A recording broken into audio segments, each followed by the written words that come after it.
والصلاة والسلام على صاحب الجبين الأبلج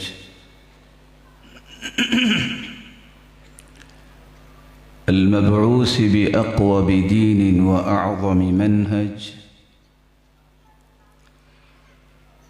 صلوات ربي وسلامه عليه وعلى آله وأصحابه السرج. أما بعد، فأعوذ بالله من الشيطان الرجيم. وأنزلنا إليك الذكر لتبين للناس ما نزل إليهم ولعلهم يتفكرون.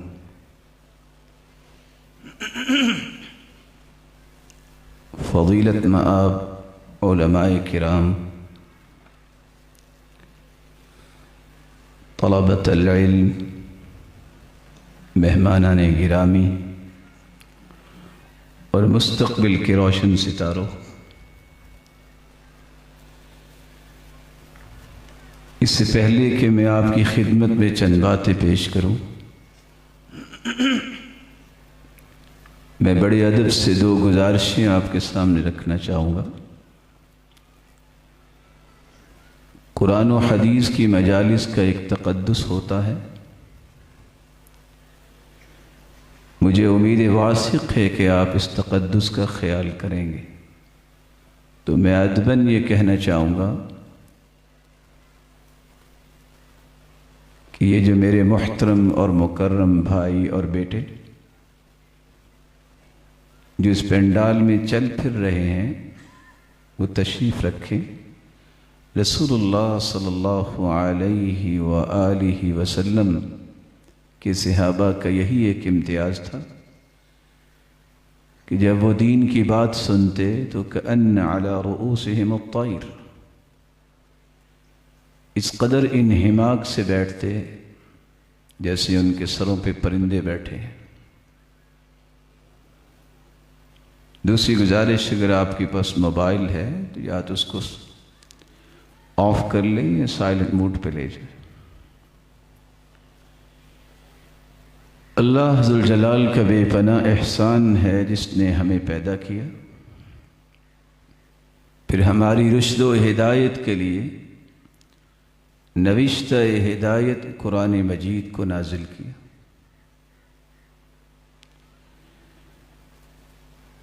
اس نوشتہ ہدایت کی روشنی میں تربیت اور تزکیہ کرنے کے لیے کائنات کی سب سے اعلیٰ، سب سے ارفع اور اسما ہستی محمد الرسول اللہ صلی اللہ علیہ وسلم کو ہادی و مرشد بنا کے بھیجا۔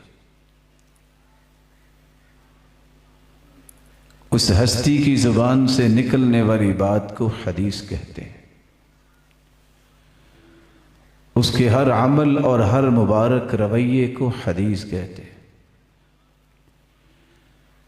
آج کی اس بزم میں، اس مبارک مجلس میں ہم صرف دو باتوں پہ گفتگو کریں گے، حدیث کے متعلق اور حدیث میں سب سے بے مثال کتاب لکھنے والے امام بخاری رحمۃ اللہ علیہ رحمۃ واسعہ کے متعلق۔ حدیث عربی زبان میں گفتگو اور کلام اور بات چیت کو کہتے ہیں، حدیث نئی چیز کو کہتے ہیں۔ یہ صحیح بخاری مکمل کرنے والے یہ روشن چہرے جانتے ہیں۔ امام بخاری صحیح بخاری میں روایت لے کے آئے ہیں سیدہ عائشہ رضی اللہ تعالی عنہا سے،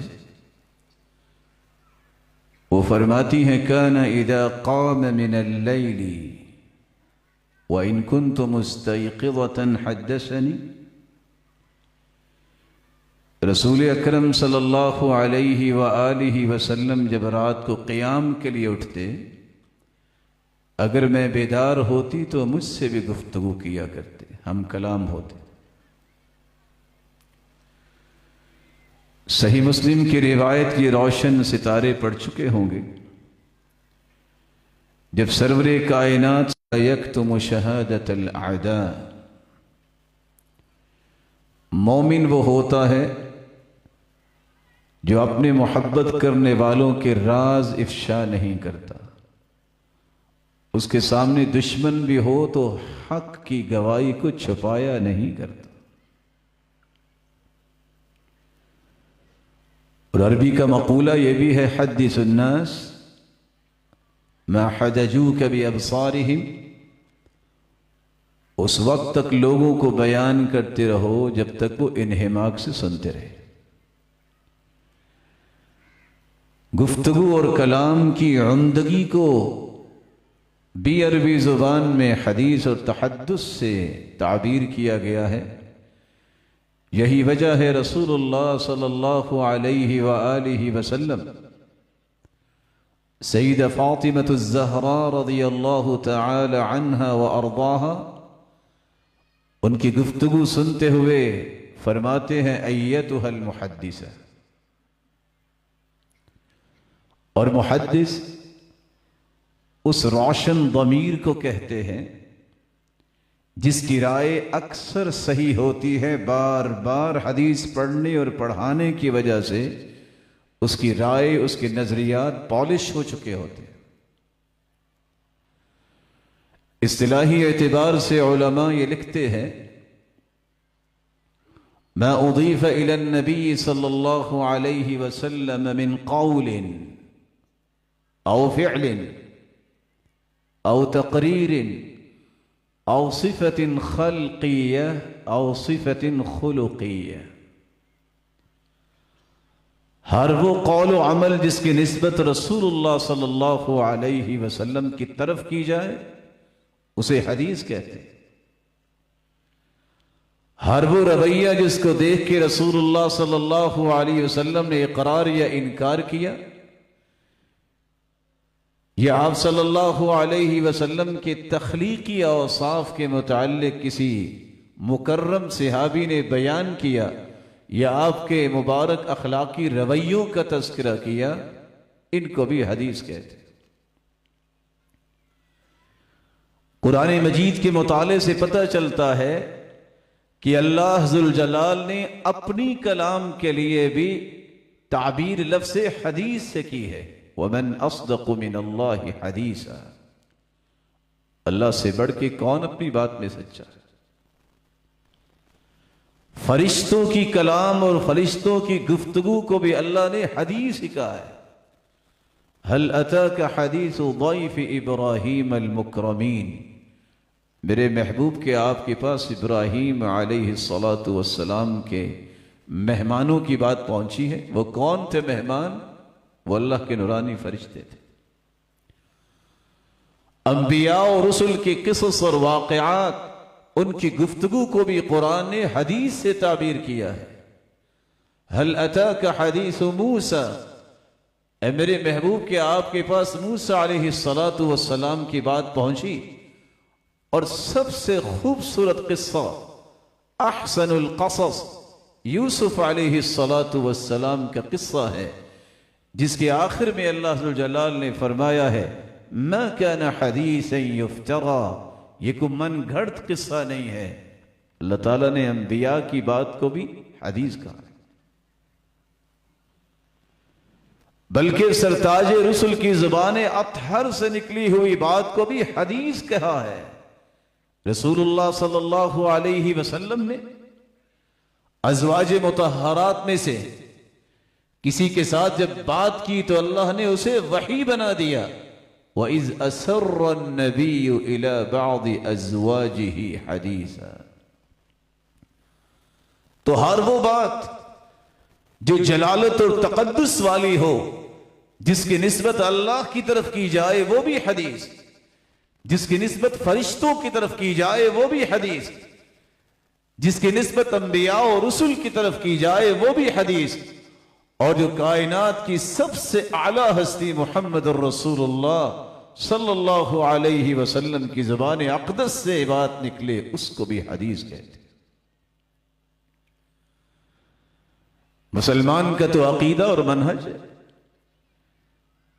کہ قرآن و سنت کے علاوہ کوئی ایسی چیز نہیں جو اس کو زیادہ حق پہ گامزن کرنے کے لیے ضروری ہے. لیکن آج دشمن جب حربی کاموں میں ناکام ہو گئے تو انہوں نے اپنے پالتو پیدا کیے جو آج نام بھی مسلمانوں کا رکھتے ہیں. دعویٰ اور بیانیہ بھی یہ ہے کہ مسلمان ہیں لیکن کہتے ہیں حدیث کی تو ضرورت ہی نہیں. یہ تو محدثین نے یہ کام کیا ہے. یہ حدیث کے لفظ محدثین نے نہیں گھڑے. یہ حدثنا اور اخبرنا اور انبأنا کے الفاظ یہ محدثین کا کام نہیں ہے. یہ الفاظ خود رسول اللہ صلی اللہ علیہ وسلم نے سکھائے ہیں, بولے ہیں, سمجھائے ہیں, بلکہ لکھوائے ہیں. یہ صحیح بخاری پڑھنے والے یہ روشن چہرے یہ جانتے ہیں کتاب العلم میں امام بخاری روایت لائے. رسول اللہ صلی اللہ علیہ وسلم صحابہ کرام کے ساتھ تشریف فرما تھے. آپ نے فرمایا ان من الشجر شجرا لا يسقط ورقها حدثوني ما هي. درختوں میں ایک ایسا درخت ہے جس کے پتے نہیں گرتے.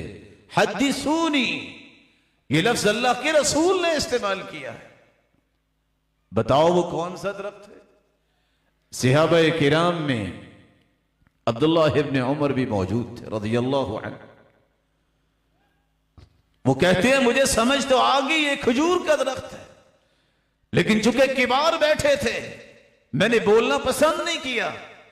سیدنا عمر رضی اللہ تعالی عنہ فرماتے ہیں بیٹا اگر تم بیان کر دیتے تو سرخ اونٹ ملنے پر بھی مجھے اتنی خوشی نہ ہوتی جتنی اس بات پہ خوشی ہوتی کہ میرے بیٹے کو سمجھ آئی اور اس نے سوال کا جواب دیا.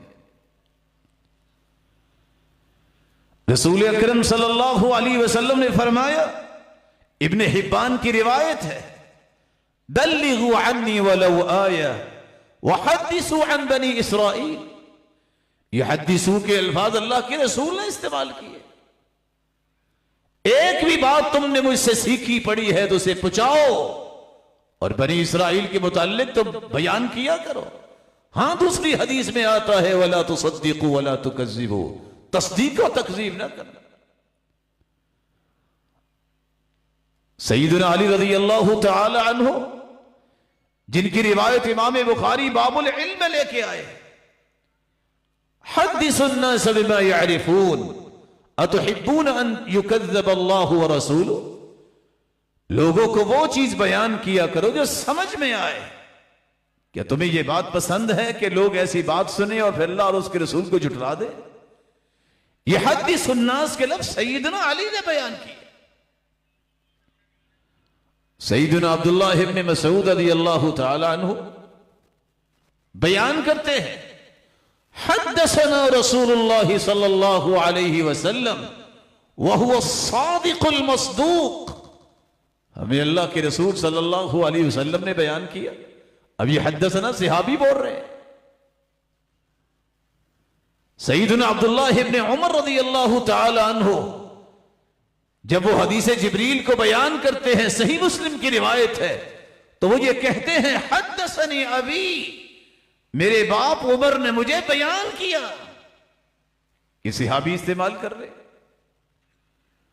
سیدنا حذیفہ رضی اللہ تعالی عنہ بیان کرتے ہیں حدثنا رسول اللہ صلی اللہ علیہ وسلم حدیثین. اللہ کے رسول صلی اللہ علیہ وسلم نے ہمیں 2 حدیثیں بیان کی. تو یہ حدثنا کے الفاظ یہ محدثین کے ہی نہیں بلکہ یہ اللہ کے رسول نے استعمال کیے. رسول اللہ صلی اللہ علیہ وسلم کے صحابہ نے استعمال کیے. ان مسکینوں کو کبھی پڑھنے کا موقع ملا ہو احادیث کی کتابیں, یہ ان بوریوں پہ آ کے ان صفوں پہ آ کے کبھی بیٹھ کے تو دیکھیں, ان کو سمجھ آئے کہ حدیث کیا ہے. اس لیے امام بخاری نے باب باندھا ہے باب قول المحدث حدثنا او اخبرنا وانبأنا. یہ اخبرنا کے الفاظ بھی محدثین کے تو نہیں، صحابی بیان کرتے ہیں اخبرنا رسول اللہ صلی اللہ علیہ وسلم ان الملائکۃ لا تدخل بیتا فیہ تماثیل، ہمیں اللہ کے رسول صلی اللہ علیہ وسلم نے خبر دی کہ جس گھر میں مورتیاں ہوتی ہیں وہاں رحمت کے فرشتے نہیں داخل ہوتے۔ سیدنا ابی بن کعب رضی اللہ تعالی عنہ فرماتے ہیں کہ رسول اللہ صلی اللہ علیہ وسلم نے جب لیلۃ القدر کے متعلق ہمیں بتایا، اخبرنا رسول اللہ صلی اللہ علیہ وسلم تصبح الشمس صبیحۃ تلک اللیلہ مثل الطست لیس لها شعاع حتى ترتفع، جس رات لیلۃ القدر ہوتی ہے اگلے دن سورج نکلتا ہے تو تھالنا ہوتا ہے، جب تک بلند نہ ہو جائے تو اس کی شعاعیں نہیں ہوتی۔ یہ اخبرنا کے الفاظ صحابی نے استعمال کیے۔ اللہ کے رسول صلی اللہ علیہ وسلم نے فرمایا الا انبئکم باکبر الکبائر، کیا میں آپ کو کبیرہ گناہوں کے متعلق خبر نہ دوں؟ پھر آپ نے شرک سب سے بڑا گناہ بیان کیا، والدین کی نافرمانی کا تذکرہ کیا، پھر آپ ٹیک لگا کے بیٹھے تھے سیدھے ہو گئے، فرمایا الا وقول الزور، جھوٹی بات، اور دوسری روایت میں آتا ہے وشہادۃ الزور، اور جھوٹی گواہی بہت بڑا گناہ ہے۔ اس لیے یہاں بیٹھنے والے یہ روشن چہرے ان دشمنوں کو پہچانے جو حدیث کی حقیقت کو نہیں سمجھتے اور حدیث کا انکار کرتے ہیں، بلکہ یہ کہتے ہیں کہ یہ محدثین کا کام ہے۔ بلکہ آج کل ایک نئی بات سننے میں آ گئی، ہم نے حدیث کی ضرورت ہی نہیں ہے، حدیث تو 300 سال بعد لکھی گئی۔ سننے والا اس کو بڑا وزن دیتا ہے، لیکن علمی دنیا میں اس بات کا کوئی وزن نہیں ہے۔ رسول اللہ صلی اللہ علیہ وآلہ وسلم کی زندگی میں صحابہ جہاں حدیث سنتے تھے، یاد کرتے تھے، وہاں لکھا بھی کرتے تھے۔ سیدنا عبداللہ ابن عمر رضی اللہ تعالی عنہ فرماتے ہیں میں اللہ کے رسول صلی اللہ علیہ وسلم کے فرامین کو لکھا کرتا۔ قریشی کہنے لگے آپ کبھی ناراض ہوتے ہیں، آپ کبھی خوشی کی حالت میں ہوتے ہیں، آپ ہر بات ہی لکھ رہے ہو۔ میں نے یہی ماجرا اللہ کے رسول کے سامنے پیش کیا، آپ نے فرمایا اکتب فوالذی نفسی بیدی ما یخرج منہ الا الحق، لکھو جو میں بولتا ہوں اس ذات کی قسم جس کے ہاتھ میں میری جان ہے، اس زبان سے حق ہی نکلتا ہے۔ اور صحابی لکھ رہے ہیں، صحابی عبداللہ ابن عمر رضی اللہ تعالی عنہ ہی بیان کرتے ہیں بینما نحن حول رسول اللہ صلی اللہ علیہ وسلم نکتب، ہم سرتاج رسول کے ارد گرد بیٹھے تھے اور ہم لکھ رہے تھے۔ آپ صلی اللہ علیہ وسلم سے سوال کیا گیا ای المدینتین تفتح اولا، سرتاج رسول پہلے کون سا شہر فتح ہوگا؟ قسطنطینیہ ام رومیہ، روم پہلے فتح ہوگا یا قسطنطنیہ پہلے فتح ہوگا؟ قال لا بل مدینۃ ہرقل اولا، پہلے قسطنطنیہ فتح ہوگا جو ہرقل کا شہر۔ اور صحابہ یہ لکھ رہے ہیں۔ بشیر بن لہیق بیان کرتے ہیں جتنی روایتیں امام سید المحدثین ابو ہریرہ رضی اللہ تعالی عنہ بولتے میں اسے لکھ لیا کرتا اور جانے سے پہلے ساری حدیثیں سناتا، جب وہ جواب دیتے نعم جی ہاں ایسے ہی ہے تو تب میں جاتا۔ سعید بن جبیر رحمہ اللہ تعالی جو سیدنا عبداللہ ابن عباس کی ارشد تلامذہ میں سے ہے، وہ کہتے ہیں میں سفر میں بھی ہوتا، عبداللہ ابن عباس رضی اللہ تعالی عنہ جو حدیث بیان کرتے میں اسے لکھ لیا کرتا۔ سید المرسلین نے خطبہ دیا.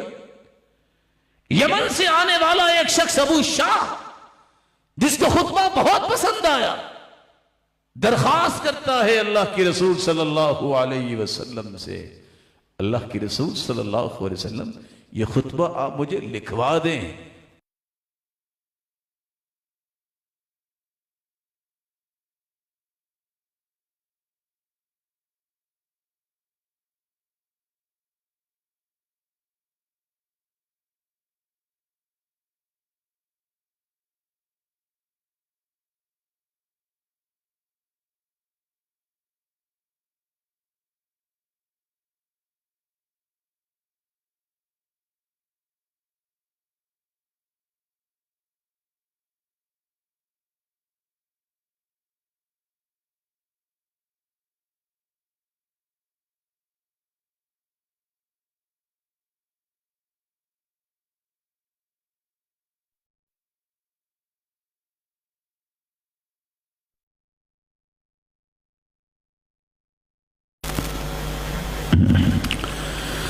آپ صلی اللہ علیہ وسلم نے اس مطالبے کو قبول کیا.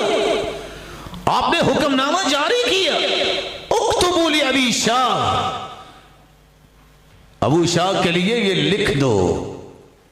کیا وہ حدیث نہیں تھی؟ رسول اکرم صلی اللہ علیہ وآلہ وسلم نے حبشہ کی طرف صحابی کو روانہ کیا ہے. جب ہجرت کر کے گئے ہیں تو جعفر رضی اللہ تعالیٰ عنہ کو خط لکھ کے دیا. وہ حدیث نہیں تھی؟ رسول اکرم صلی اللہ علیہ وآلہ وسلم کے صحابی عبداللہ بن عمر بن عاص کے بارے میں مجاہد کہتے ہیں, میں نے جب صحیفہ پڑھا دیکھا, میں نے پوچھا یہ کیا ہے؟ انہوں نے جواب دیا یہی صحیفہ صادقہ ہے.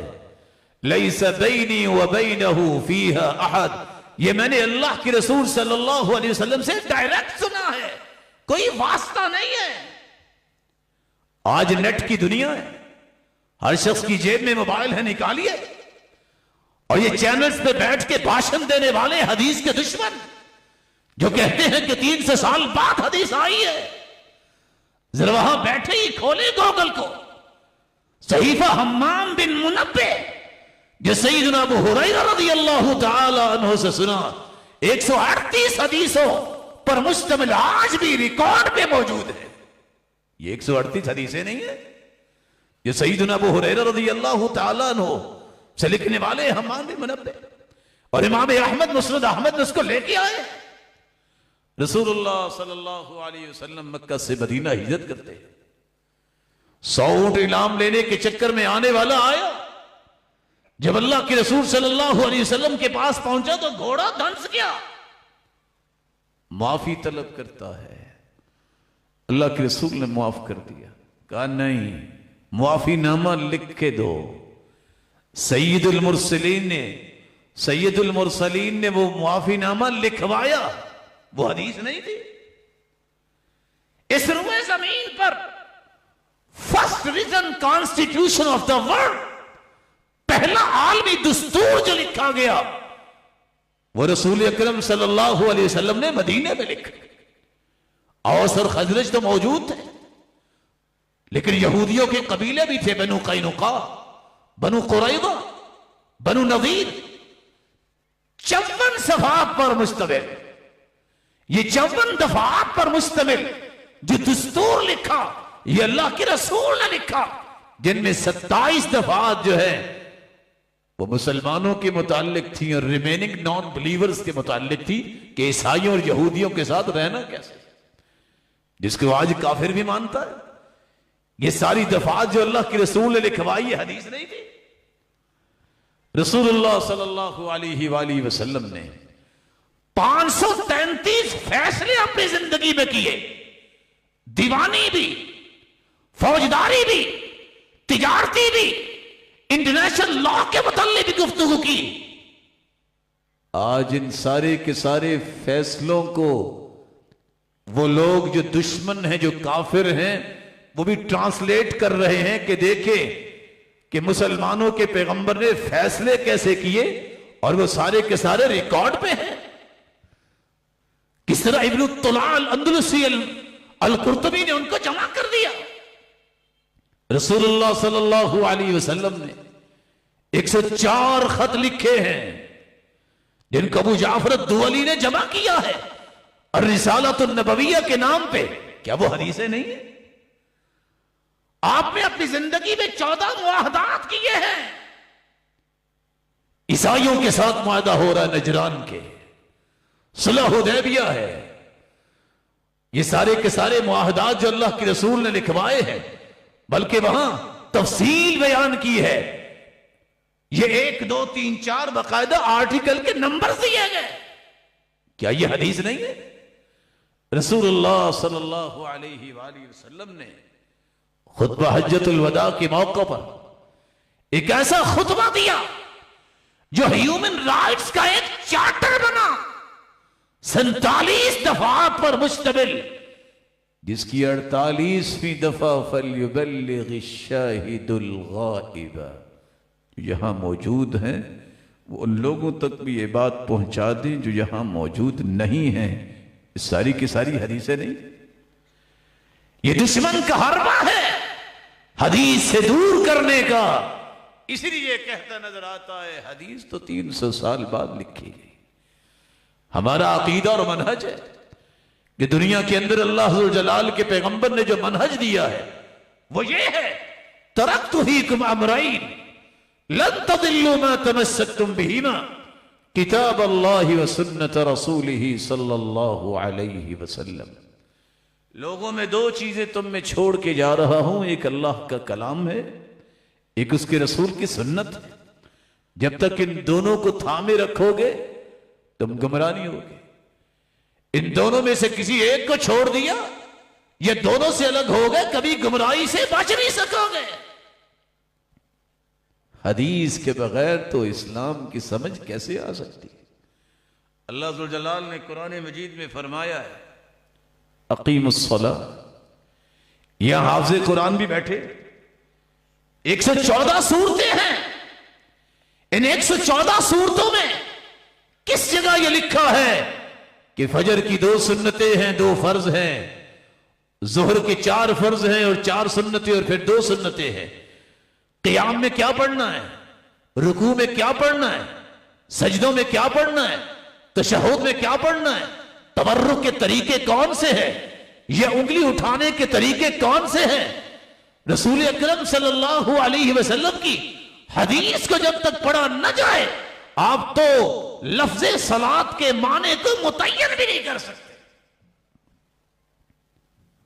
آتوا الزکوٰۃ کے لفظ تو آپ نے پڑھے قرآن مجید میں کہ زکوٰۃ ادا کرو، لیکن 114 صورتوں میں کہاں لکھا ہے کہ 7.5 تولے سونا ہو تو زکوٰۃ ہوگی، 52.5 تولے چاندی ہو تو زکوٰۃ ہوگی، 30 گائے ہو تو 1 سال کا بچڑا، 40 ہو جائے تو 2 سال کا. وَفِي كُلِّ عَشْرَةِ عُزُقٍ زِقٌّ. 10 مشکیزیں اگر تم نے شہد اتارا ہے تو 1 مشکیزہ، 5 اونٹ ہو تو 1 بکری، 40 بکریاں ہو تو پھر زکوٰۃ. وَحَالَ عَلَيْهِ الْحَوْلُ. اور 1 سال گزرنے پہ زکوٰۃ ہوگی.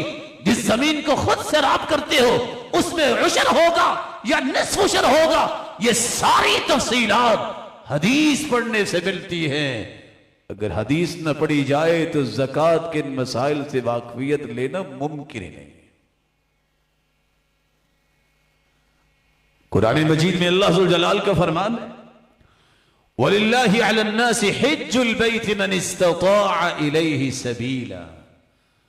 جس کے پاس طاقت ہے وہ حج کرے. 114 صورتیں ہیں. کس صورت میں اللہ ذو الجلال نے یہ تفصیلات بیان کی ہے کہ احرام کیسا ہوگا مرد اور عورت کا، پابندیاں کون سی ہیں، کون سی چیزیں ممنوع ہیں، 7 چکر بیت اللہ کے لگانے ہیں، 3 میں رمل کرنا ہے، استوا کرنا ہے، پھر آپ نے 2 رکعتیں پڑھنی ہے، پھر آپ نے صفا مروہ میں فلاں جگہ سے آپ نے دوڑ کے گزرنا ہے، کتنی راتیں آپ نے مینا میں رہنا ہے، مزدلفہ میں کیا کرنا ہے، اس سے پہلے عرفات میں کتنا وقت گزارنا ہے، قربانی، یہ سارے مسائل خُذُوا عَنِّی مَنَاسِکَکُم خُذُوا عَنِّی مَنَاسِکَکُم اللہ کے رسول نے سکھائے ہیں. اگر حدیث نہ پڑھی جائے تو حج کا معنی بھی تم متعین نہیں کر سکتے. کتب علیکم الصیام. روزہ فرض کر دیا گیا ہے. قرآن مجید میں کہاں تفصیل ہے کہ من لم یبیت الصیام فلا صیام له. فرض روزے کی نیت فجر سے پہلے کرنا ضروری ہے. ہاں نفل روزے کی نیت تو بعد میں بھی ہو سکتی. کن کن چیزوں سے روزہ ٹوٹ جائے گا, کیا آداب ہے روزے کی, کیا شرائط ہے روزہ کی. آپ صلی اللہ علیہ وسلم افطاری کیسے کرتے؟ کان یفطر علی رطبات فإن لم يجد فعلى تمرات فإن لم يجد فحسا حسوا من ماء. تازہ کھجوروں سے, نہیں تو خشک کھجوروں سے, نہیں تو پانی سے روزہ چھوڑ لیتے. یہ ساری تفصیلات قرآن مجید میں کہاں ہیں؟ حدیث نہ جب تک پڑھی جائے تو آپ روزے کے بارے میں یہ معلومات سمجھ ہی نہیں سکتے. ان دشمنوں کے سوار کو سمجھیے جو حدیث کے دشمن ہیں, اور اللہ حضر جلال نے فیصلہ پہلے ہی نازل کر دیا ہے جو آج بھی ریکارڈ پہ ہے. فَلَا وَرَبِّكَ لَا يُؤْمِنُونَ حَتَّى يُحَكِّمُوكَ فِي مَا شَجَرَ بَيْنَهُمْ.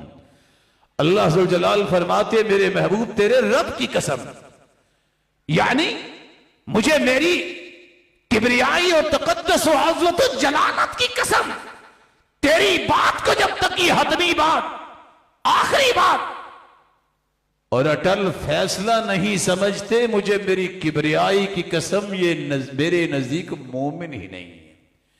یہ تو بڑے لمبے چوڑے صاحب کے لاہ کے لگا کے بیٹھے اور بات کرتے, دنیا سمجھتی ہے کہ بڑی وزنی بات ہے, اور حدیث کی جڑوں کو کاٹنے کے لیے گفتگو کر رہے ہیں. یہ پہلے اپنے اسلام کی مراجعت کرے. حدیث کا انکار کرنے والے یہ مومن بھی ہیں کہ نہیں؟ فَلَا وَرَبِّكَ لَا يُؤْمِنُونَ. یہ آیت اس بات کا تقاضا کرتی ہے ان تک پیغام پہنچاؤ. اللہ حضر جلال نے یہ سٹیٹمنٹ جاری کر دی ہے جو اللہ کی رسول کی بات کو حتمی بات نہیں مانتا وہ تو میرے نزدیک مومن ہی نہیں. صحابہ کرام رضی اللہ عنہم و ارضاہم حدیث کو سنا بھی کرتے, یاد بھی کیا کرتے, لکھا بھی کرتے. یہی چیز تابعین میں آئی, یہی چیز تبع تابعین میں آئی. عمر بن عبدالعزیز کی بات تو آپ نے سنی ہوگی, جنہوں نے یہ پیغام بھجوایا جو بھی تمہیں حدیث ملا لکھو. فَإِنِّي خِفْتُ دُرُوسَ الْعِلْمِ وَذَهَابَ أَهْلِي. کہیں یہ حدیث کوئی رہ نہ جائے. تابعین بھی یاد کیا کرتے تھے, تبع تابعین بھی یاد کیا کرتے تھے.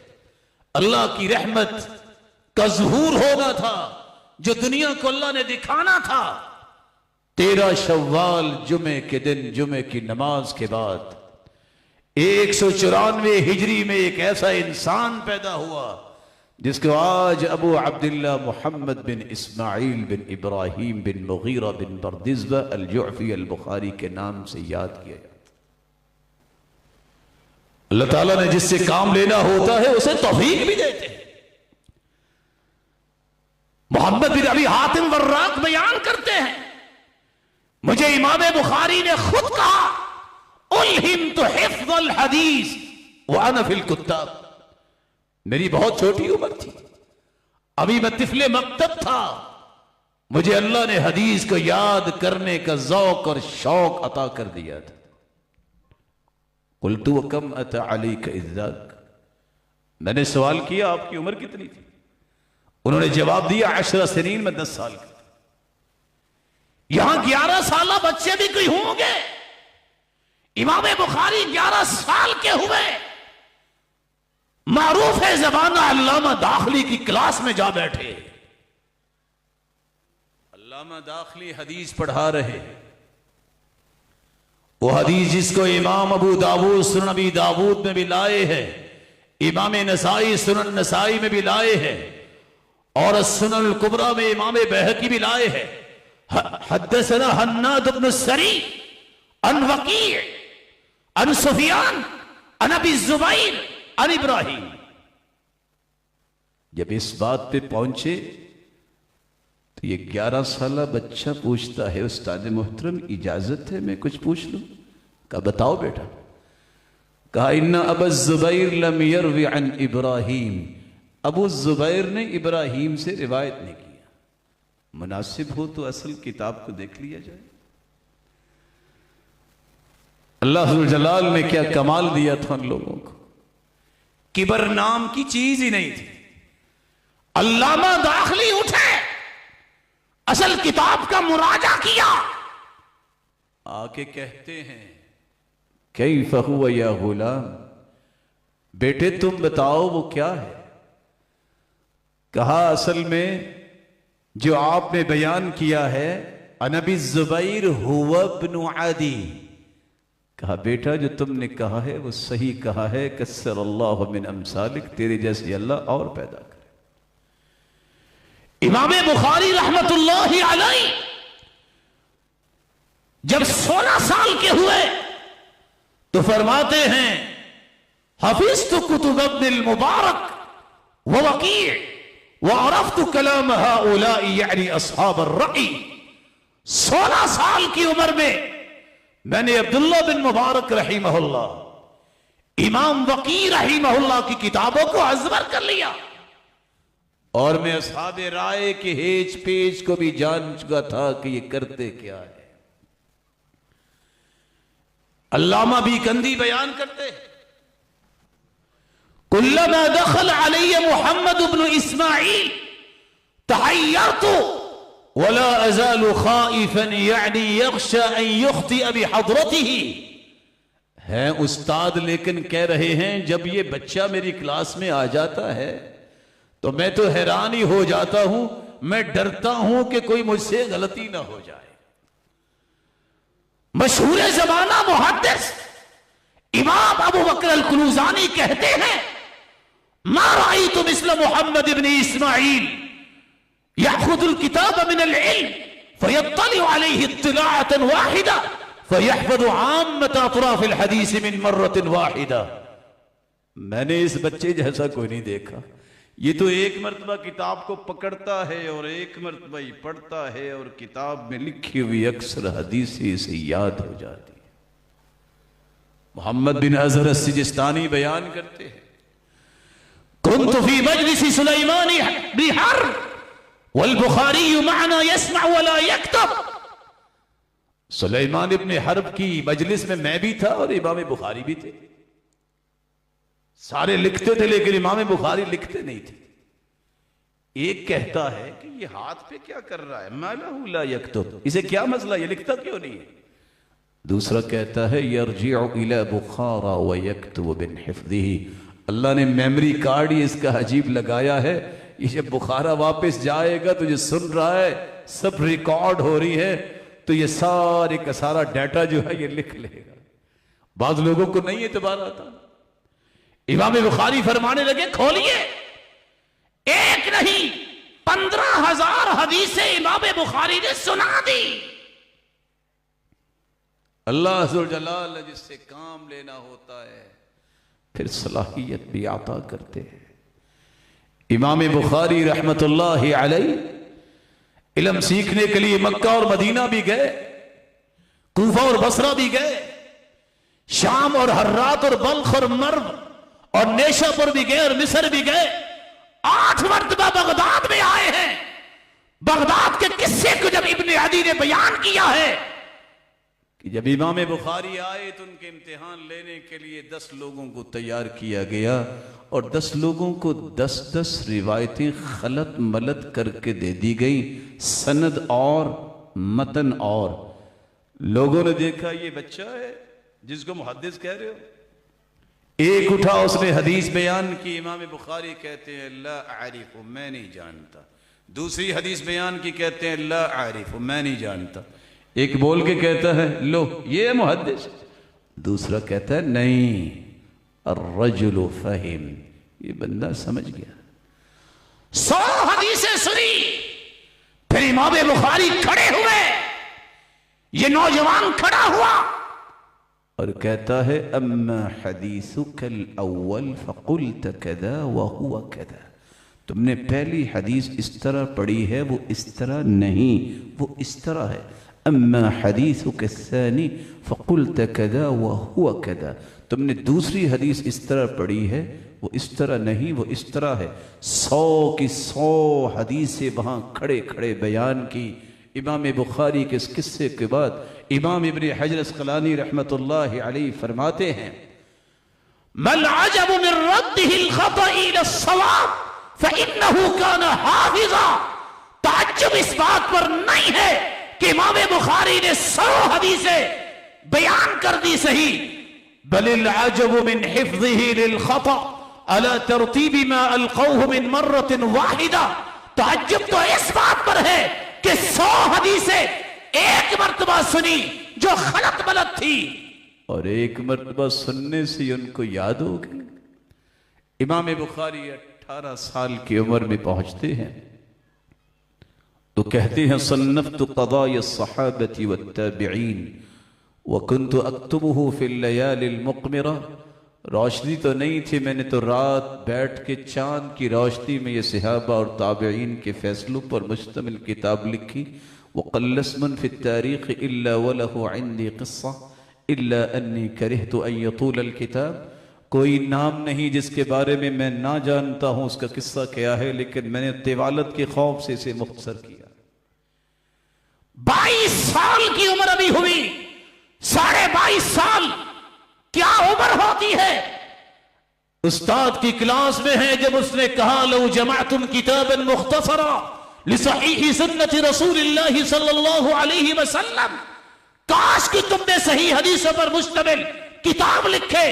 امام بخاری یہ ارمان لے کے گھر واپس آئے، سو گئے، خواب میں دیکھتے ہیں، خواب آتی ہے، فرماتے اللہ کے رسول تشریف فرما ہے، بیدی مروحۃ اذب بها عنہ، میرے ہاتھ میں پنکھا ہے اور میں ہوا دے رہا ہوں. فسألت بعض المعبرین، میں نے تعبیر کرنے والوں سے پوچھا اس کی تعبیر کیا ہے، انہوں نے کہا انت تذب عنہ الکذب، اس کی تعبیر یہ ہے کہ آپ اللہ کے رسول سے جھوٹ کو دور کریں گے. امام بخاری نے کتاب لکھنے کا ارادہ کر لیا اور سب سے پہلے روضۃ من ریاض الجنہ میں بیٹھ کر آؤٹ لائن سناپسس بنائے، خطہ بنایا، اور پھر 16 سال میں امام بخاری نے ایک ایسی کتاب لکھی جو دنیا کے اندر مثالی بن گئی، جس میں امام بخاری رحمت اللہ علیہ کہا کرتے تھے كتبت عن 1080 نفسا ليس فيهم إلا صاحب حديث ولست أكتب إلا عمن قال الإيمان قول وعمل. میں نے 1080 اساتذہ سے پڑھا، سارے کے سارے محدث تھے اور ہر ایک کا یہ منہج تھا الایمان قول وعمل. ایمان صرف دعوے کا نام نہیں، ایمان قول و عمل کا نام ہے. امام بخاری نے 16 سال کے اندر 97 کتابوں پر مشتمل، 3450 ابواب پر مشتمل، 72 سے 97 اور آج کا جو نئے طبعات ہے 7563 حدیثیں، 299 اپنے اساتذہ سے نقل کر کے ایک ایسی کتاب تحفے میں دی جس کے بارے میں کرمانی کہتے ہیں وَضَعَ كِتَابَهُ قِسْطَاسًا وَمِيزَانًا يُرْجَعُ إِلَيْهِ. دنیا میں کسی مسئلے کے اختلاف ہو تو امام بخاری نے اس کو میزان بنا دیا ہے، مقیاس بنا دیا ہے. آج اس نے صحیح بخاری نہ پڑھی ہو لوگ اسے پورا عالم نہیں سمجھتے. اسی لیے تو امام نووی کہا کرتے تھے اصح الکتب بعد کتاب اللہ العزیز، قرآن مجید کے بعد سب سے اوتھینٹک کتاب ہے تو وہ صحیح بخاری اور مسلم ہے. وہ اصحہما، اور ان دونوں میں سے جو صحیح ترین ہے وہ امام بخاری کی کتاب ہے. امام بخاری رحمت اللہ علیہ اس کو لکھنے کے بعد یحییٰ بن معین، امام احمد بن حنبل اور امام علی بن مدینی جیسے محدثین کو پیش کرتے ہیں.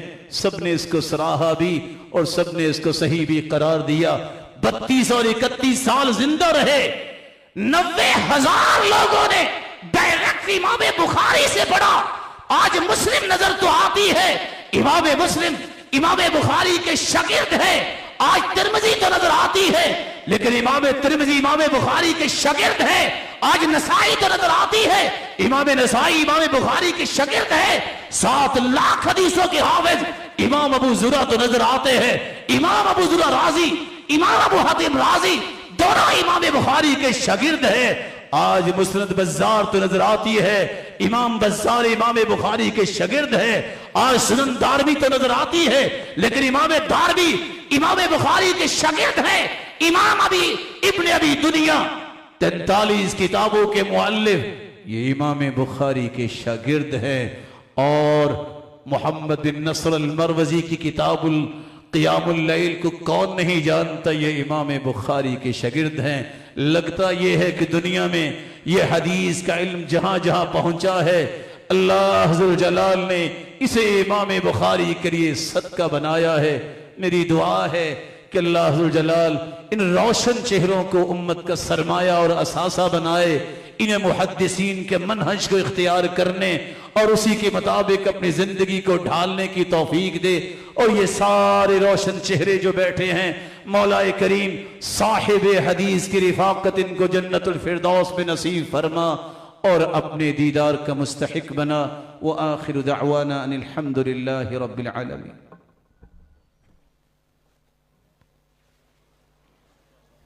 السلام علیکم ورحمۃ اللہ۔ قاری صاحب سب گزارش ہے ابھی تشریف رکھیں۔ ہمارے جامعہ کی کلاس صحیح بخاری کے 10 طلباء کو بلایا جائے گا، اور وہ جامعہ کی طرف سے اپنا تحفہ معزز مکرم محترم القاری المکری صہیب احمد میر محمدی حفظہ اللہ سے اپنا تحفہ وصول کریں گے۔ صحیح بخاری کے طلباء کی کل تعداد 34 ہے۔ پہلے 10 کو میں گزارش کروں گا کہ وہ تشریف لائیں اور اپنا تحفہ وصول کریں۔